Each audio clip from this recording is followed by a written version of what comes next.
فأما من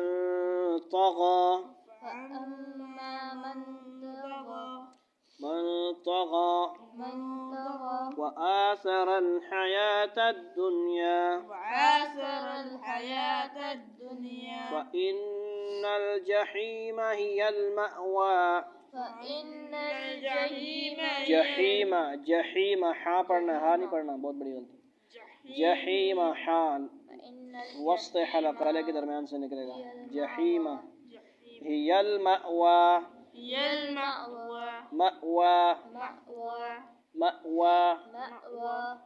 कौन सी गलती हो रही है मअवा वाव पे क्या होंगे होंठ गोल करो ना होंठ वाव पे ठीक है वाव नहीं तो वाव मअवा وأما من خاف مقام ربه ونهى النفس عن الهوى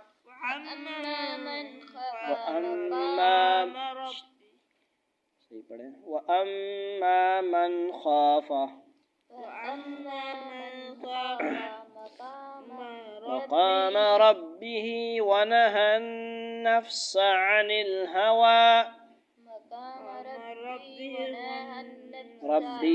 ربه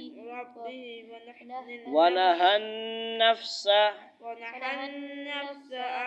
عن النون بشد عن الهوى فإن الجنة هي المأوى جنة هي المأوى يسألونك عن الساعة أيان مرساها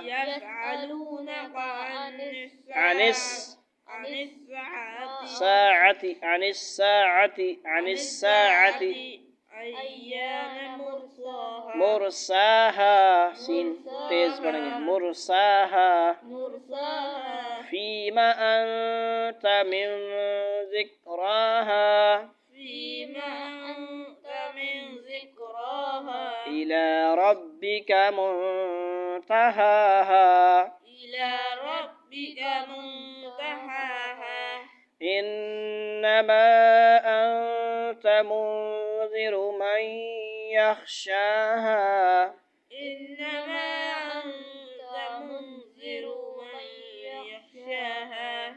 كأنهم يوم يرونها لم يلبثوا كأنهم يوم يرونها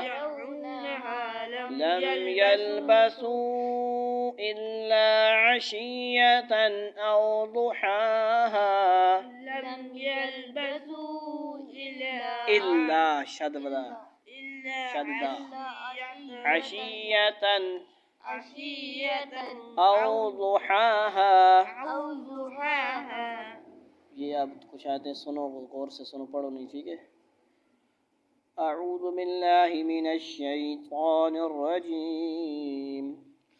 بسم الله الرحمن الرحيم وأما من خاف مقام ربه ونهى النفس عن الهوى فإن الجنة هي المأوى يسألونك عن الساعة أيان مرساها فيما أنت من ذكراها إلى ربك منتهاها إنما أنت منذر من يخشاها كأنهم يوم يرونها لم يلبثوا إلا عشية أو ضحاها صدق الله العظيم.